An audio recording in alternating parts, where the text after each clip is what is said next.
जय माता दी भक्तजनों, श्री दुर्गा कवच के शुभ लाभ। रण क्षेत्र में अस्त्र शस्त्र से शरीर की रक्षा करने के लिए जो लोहा चमड़ा आदि से निर्मित भारी भरकम वस्त्र योद्धा पहनकर जाता है, उन्हें कवच कहते हैं। इसी प्रकार देवी अथवा अन्य किसी देवता की साधना आराधना आरंभ करने से पूर्ण श्रद्धा आस्था के साथ इस कवच का जप कर लिया जाए तो बाहरी भूत प्रेत बाधाओं, निम्न कोटि की आत्माओं तथा दुष्ट ग्रहों के प्रभाव से रक्षा करते हुए यह कवच आराधना में विघ्न नहीं पड़ने देता।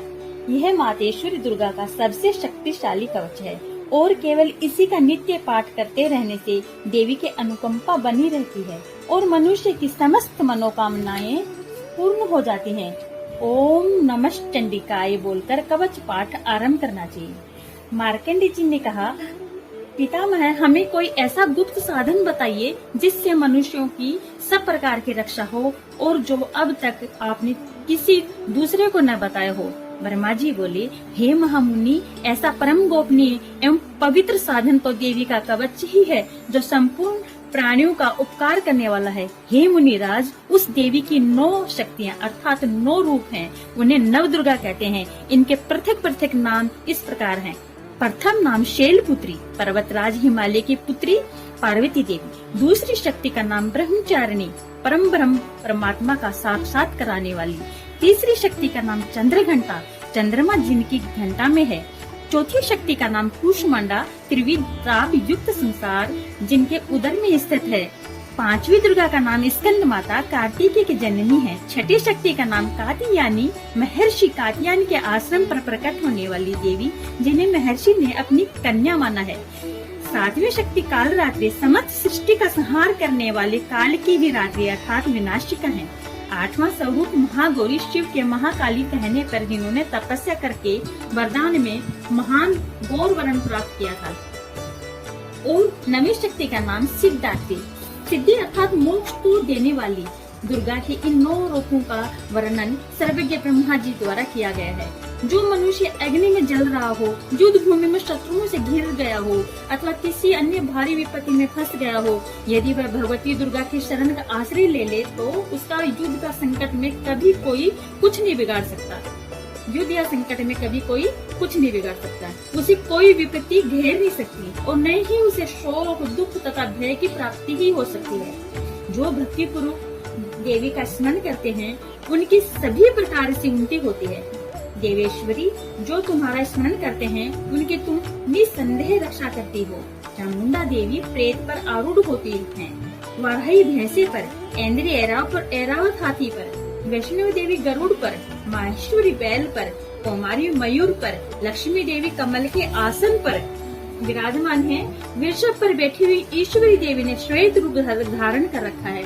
ब्राह्मी देवी हंस पर बैठी हुई हैं और सब प्रकार के आभूषणों से विभूषित हैं। अनेक प्रकार के आभूषणों और रत्नों से सुशोभित सब प्रकार की योग शक्तियों से संपन्न ये सब माताएं हैं। इनके अतिरिक्त माता भगवती के अन्य अनेक रूप हैं और भी देवियां हैं। ये सभी देवियां दैत्यों के संहार तथा भक्तों की रक्षा के लिए क्रोध में भरी हुई रथों में सवार रहती हैं तथा इनके हाथों में शंख, चक्र, गदा, हल तथा मूसल है। इनके अतिरिक्त खेटक, तोमर, परशु, फरसा, पाश, बैरी को बांधने वाला विशेष प्रकार का अस्त्र, भाला, त्रिशूल तथा उत्तम शांग, धनुष आदि अस्त्र शस्त्र अपने हाथों में धारण करती हैं। देवी की के इन अस्त्र शस्त्रों व शक्तियों से देवताओं की रक्षा होती है। दैत्यों के शरीर का नाश करने तथा भक्तों के मन से भय का नाश करने के लिए देवी इन अस्त्र शस्त्रों को धारण करती हैं। महान रौद्र रूप, घोर पराक्रम, महान बल, महान उत्साह काल वाली देवी, तुम घोर से घोर भय का नाश करने वाली हो, तुम्हें नमस्कार है। तुम्हारे प्रचंड तेज के कारण तुम्हारी ओर देखना भी कठिन है। शत्रुओं को भयभीत करने वाली जगदम्बिके, मेरी रक्षा कीजिए। पूर्व दिशा में इंद्र की शक्ति मेरी रक्षा करें। अग्नि कोण में अग्नि शक्ति, दक्षिण में वाराही, नैऋत्य कोण में खड्ग धारणी, पश्चिम दिशा में वारुणी और वायव्य कोण में मृगवाहिनी, उत्तर दिशा में कौमारी, ईशान कोण में शूल धारणी देवी रक्षा करें। ब्रह्माणी तुम ऊपर की ओर से मेरी रक्षा करो और वैष्णवी देवी नीचे की ओर से मेरी रक्षा करें। इसी प्रकार शव को अपना वाहन बनाने वाली चामुंडा देवी दसों दिशाओं से मेरी रक्षा करें। जया आगे से और विजय पीछे की ओर से मेरी रक्षा करें।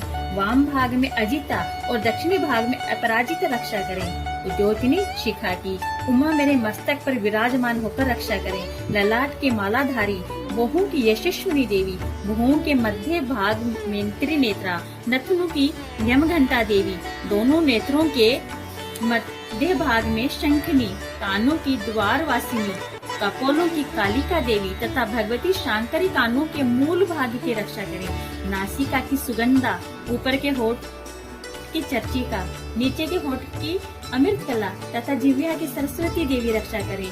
कुमारी दांतों की चंडिका, कंठ प्रदेश की चित्र घंटा, गले की घाटी की महामाया, तालु की कामाक्षी, थोड़ी की सर्वमंगला मेरी वाणी की, भद्रकाली ग्रीवा की और धनुर्धरी मेरुदंड की रक्षा करें।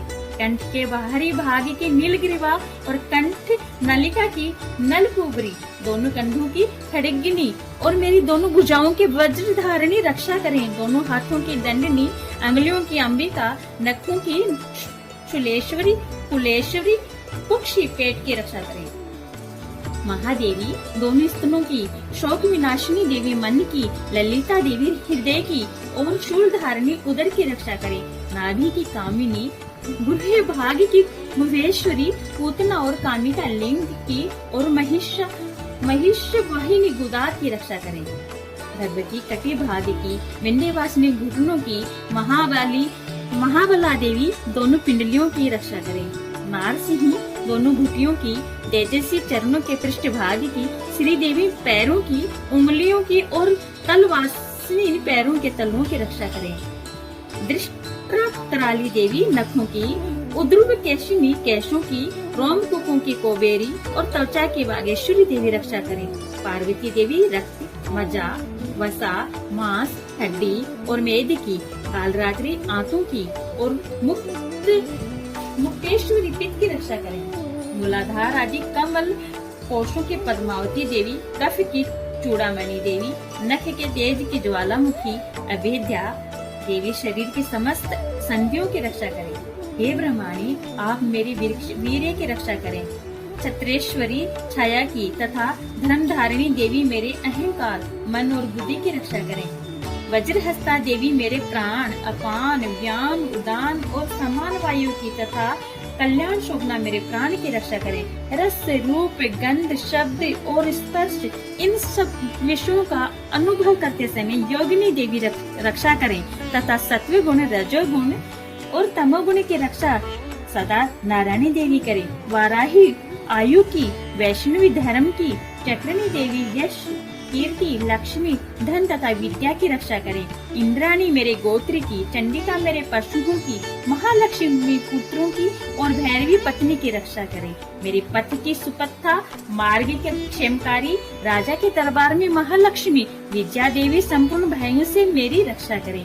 हे देवी जो स्थान कवच में नहीं कहा गया अतएव रक्षा से रहित है, वह सब तुम्हारे द्वारा सुरक्षित हो। यदि अपने शरीर का भला चाहे तो मनुष्य कवच का पाठ करके ही यात्रा करे, बिना कवच के कहीं न जाए। कवच के द्वारा सब ओर से सुरक्षित मनुष्य जहाँ जहाँ भी जाता है वहाँ वहाँ उसे धन लाभ तथा संपूर्ण कामनाओं की सिद्धि प्राप्त होती है।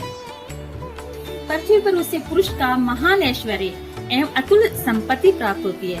कवच से सुरक्षित मनुष्य निर्भय हो जाता है, युद्ध में उसकी पराजय नहीं होती तथा तीनों लोकों में उसकी पूजा होती है।